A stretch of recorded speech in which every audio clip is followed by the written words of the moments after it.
একের পর এক ফ্লপ দিয়েও বাংলা ফিল্ম ইন্ডাস্ট্রির অভিনেত্রী নিপুণ আক্তারের লাইফস্টাইল ছিল রাজকীয়।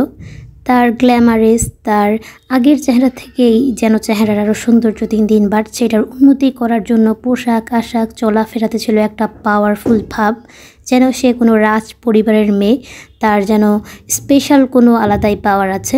তো কোনো কাজ না করে সিনেমা জগতে ফ্লপ সিনেমা দেওয়ার পরেও সে এত টাকা কোত্থেকে পেয়েছে বা কীভাবে সে তার জীবন ধারণ এত স্পেশালভাবে লাক্সারি লাইফ লিড করছে সেই সম্পর্কে আজকে কথা বলবো।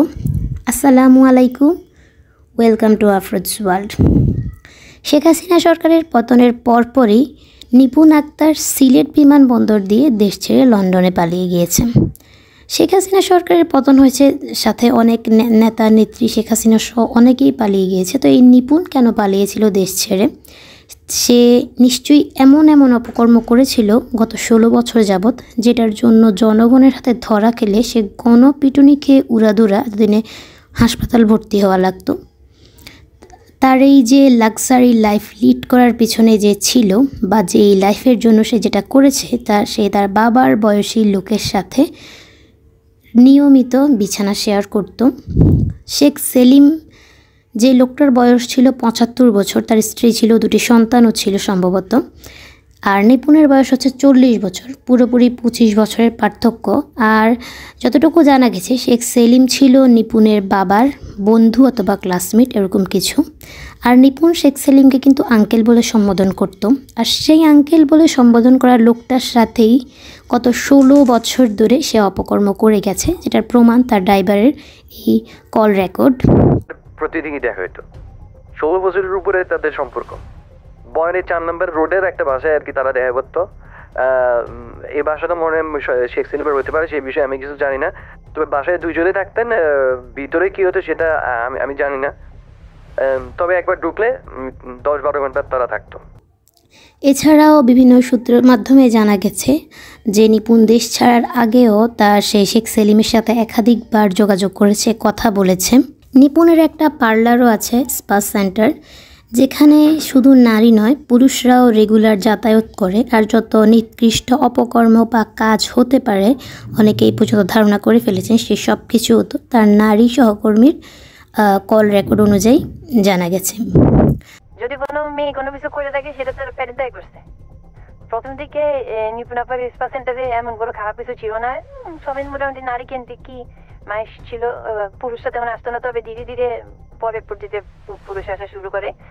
বডি ম্যাসাজের সাথে তাদের অন্যান্য কাজ করানো হয়, খারাপ কাজ যেগুলোকে বলে। অনেক মেয়েরই আসলে ব্ল্যাক মানি করে করছে, অধিকাংশ মেয়ে আর কি এসব করতে চায়নি, কিন্তু পেটে দেয় এসব আমাদের করতে হয়েছে। তো আসলে পতিতাদেরকে সবসময় ঘৃণা করে আসা হয়েছে। তো পতিতা কিন্তু দুই প্রকার, একটা হচ্ছে গিয়ে যারা স্বেচ্ছায়, যারা অনিচ্ছা সত্ত্বেও বিপদে পড়ে, কোনো ধোকায় পড়ে, কোনো ট্র্যাপে পড়ে হচ্ছে গিয়ে পতিতাবৃত্তিটাকে গ্রহণ করতে হয়। তাদের মন মানসিকতা কিন্তু কোনো ক্রমেই এই পতিতাবৃত্তিকে কোনো ক্রমেই সাপোর্ট করে না। তারা কিন্তু বিপদে পড়ে হয়তো জীবন বাঁচাতে অথবা একটা ট্র্যাপে পড়ে এই জায়গা থেকে আর বের হতে পারে না, বিধায় তারা এই কাজটাকে বেছে নেয়। আর আরেকটা পতিতাবৃত্তি বা প্রস্টিটিউশন হচ্ছে যে স্বেচ্ছায় এই জীবনটাকে বেছে নেওয়া, সুগার বেবি বলে যে যাদেরকে আসলে বর্তমান সময় মানুষ সম্বোধন করে, তারাই হচ্ছে অরিজিনাল পতিতা। ঘৃণা করতে হলে আমাদের তাদেরকেই করতে হবে। কতটা জঘন্য তারা, এবং তাদের চরিত্র যে কটা টাকার জন্য, লাক্সারি লাইফ লিড করার জন্য, ক্ষমতার জন্য নিজের যে সম্মান, নিজের যেই বিশ্বাস বা আত্মসম্মান সব কিছুকে 1 সেকেন্ডে বিকিয়ে দেয়। এমনকি নিপুণের স্বামীর সাথেও নিপুণের ডিভোর্স হওয়ার পর স্বামীকে এক প্রকার হুমকির মুখেই রেখেছে নিপুণ এবং শেখ সেলিম, যে কিনা দেশে আসতে পারছে না, দেশে আসা থেকে তাকে বারণ করা হচ্ছে। না জানি দেশে আসলে নিপুণের যে অপকর্ম, নিপুণের যে চরিত্রহীনতা, এগুলো প্রকাশ না পেয়ে যায়। শুধু নিপুণ নয়, এরকম হাজার হাজার অভিনেত্রী বা এরকম অনেক বহু আছে শেখ হাসিনার চাটুকা 5-8, আর এরকম নেতা বা বড় সংসদ সদস্যদের বিছানার সঙ্গী হয়ে ওদের সাথে ঘুমিয়ে তারা গিয়ে বড় পর্যায়ে চলে যেত। অথচ এদের কোনো যোগ্যতা নেই, এদের কোনো গিয়ে এই জায়গায় পৌঁছার কোনো ওয়েই নেই। তারপরেও এরা এইগুলো করে নিজেদেরকে বিক্রি করে দিয়ে চলে যেত উপরের দিকে।